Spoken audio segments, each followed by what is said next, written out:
warahmatullahi wabarakatuh. Alhamdulillahirabbil alamin. Wassalatu wassalamu ala asrofil anbiya'i wal mursalin wa ala alihi wa ashabihi ajmain amma ba'du. Nah, untuk mengawali pembelajaran kita pada hari ini, marilah kita buka dengan membaca doa sebelum belajar bersama-sama. Bismillahirrahmanirrahim.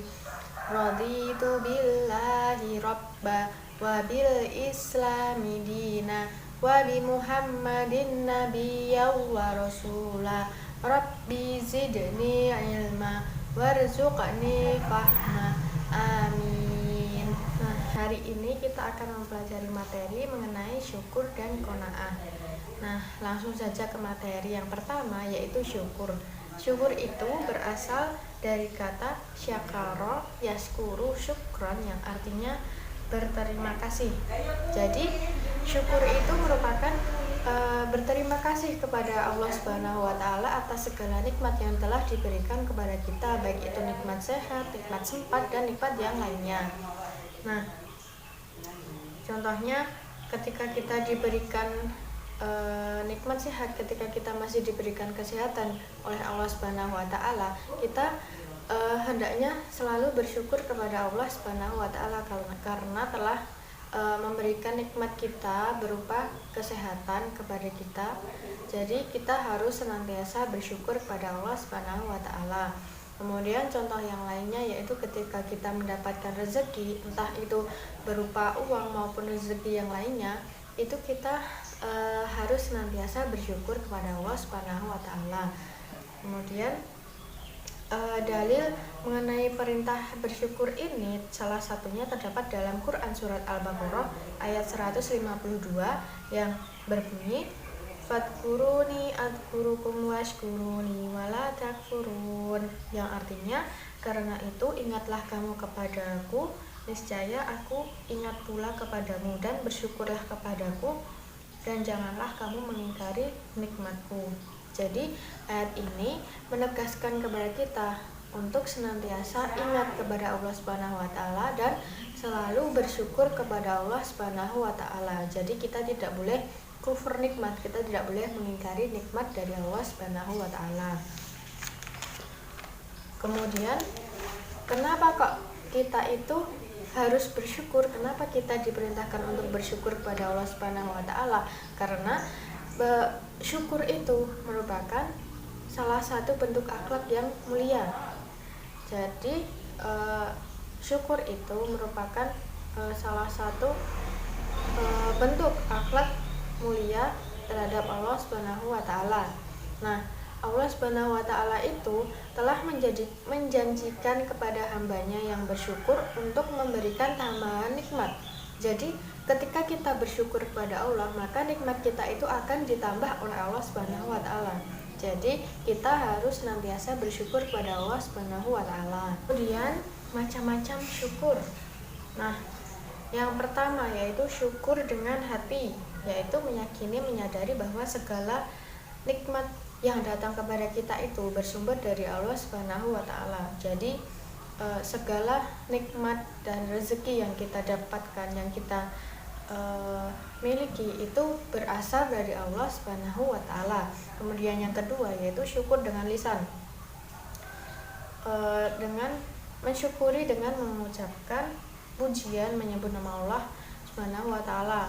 Contohnya mengucapkan hamdalah, mengucapkan alhamdulillahirabbil alamin ketika kita mendapatkan nikmat dari Allah Subhanahu wa taala. Contohnya ketika kita masih diberikan kesehatan oleh Allah Subhanahu wa taala, hendaknya kita mengucapkan alhamdulillahirabbil alamin.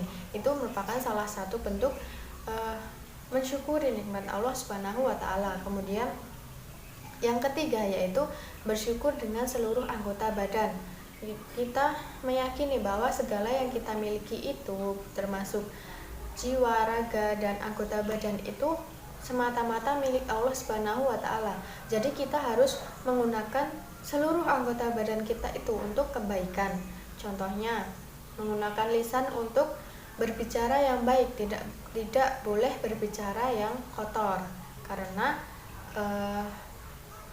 kalau kita menggunakan lisan untuk berbicara yang kotor itu tidak mensyukuri nikmat Allah. Kemudian dampak positif dari syukur. Yang pertama, mendapatkan jaminan tambahan nikmat dari Allah Subhanahu wa taala. Jadi, orang-orang yang bersyukur itu akan ditambah lagi nikmatnya oleh Allah Subhanahu wa taala.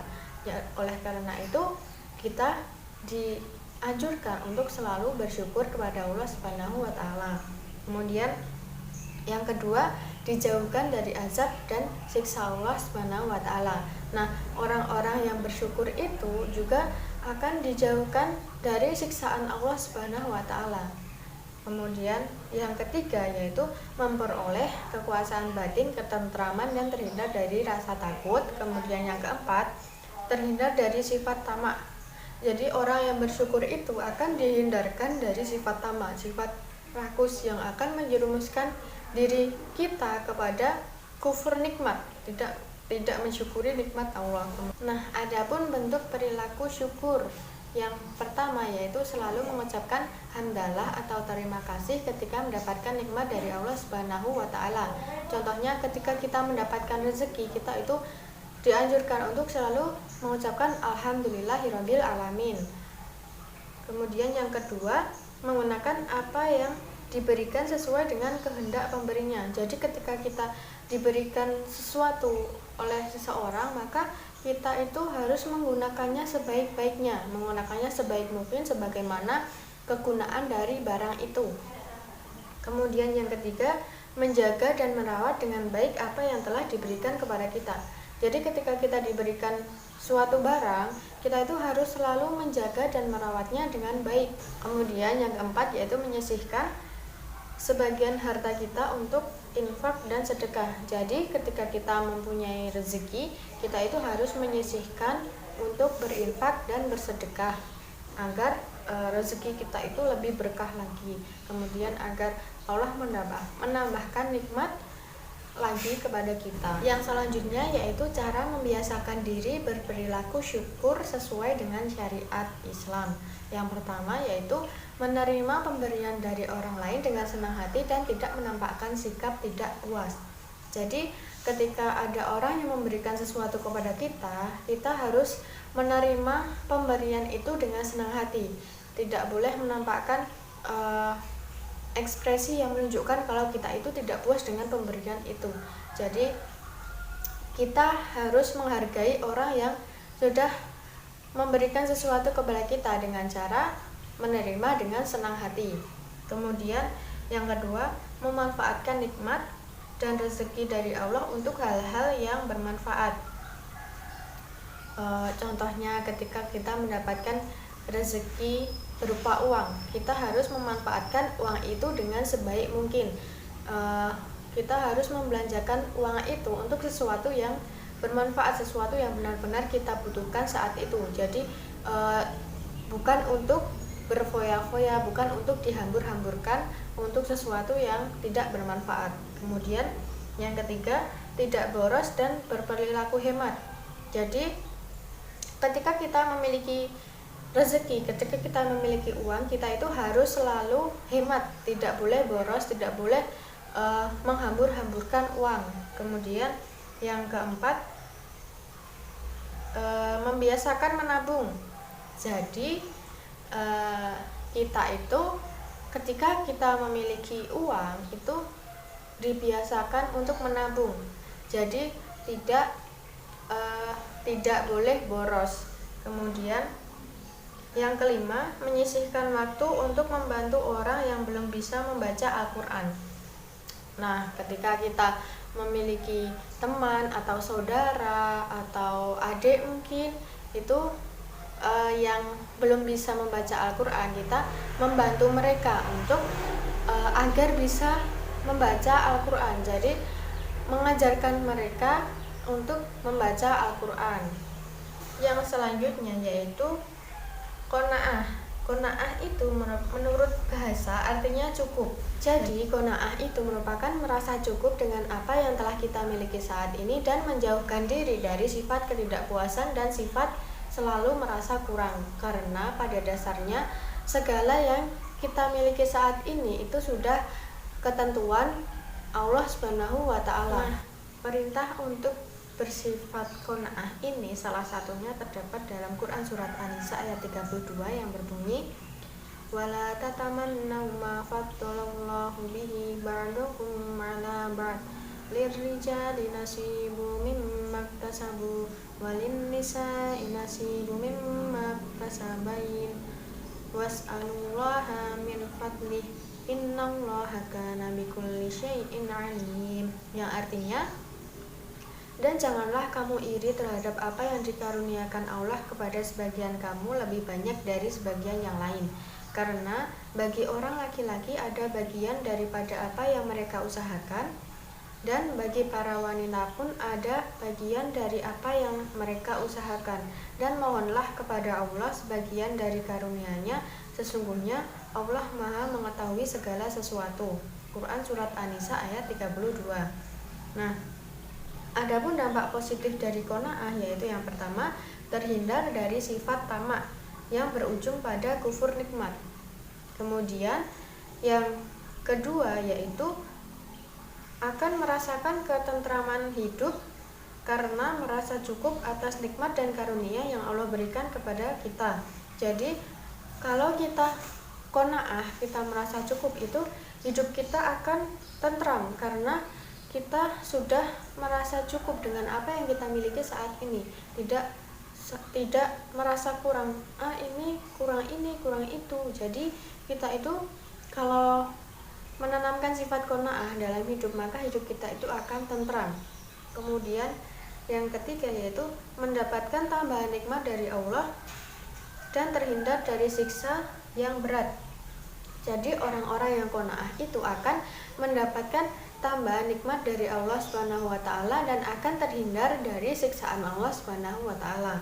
Kemudian adapun perkara-perkara dalam qanaah yaitu yang pertama, menerima dengan rela akan apa yang ada.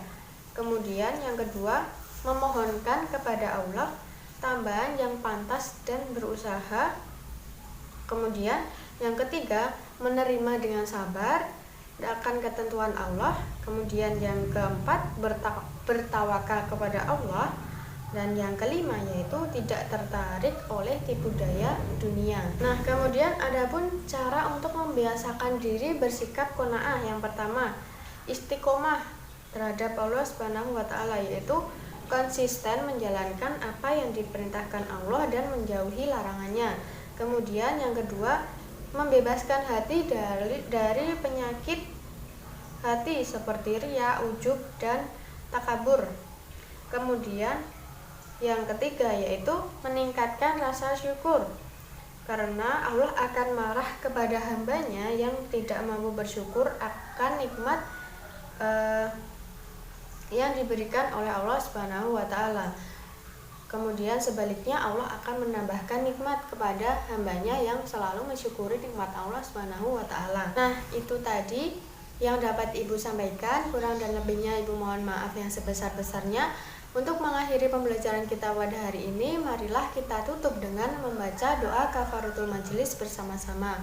Subhanaka Allahumma wa bihamdika asyhadu alla ilaha illa anta astaghfiruka wa atubu ilaik.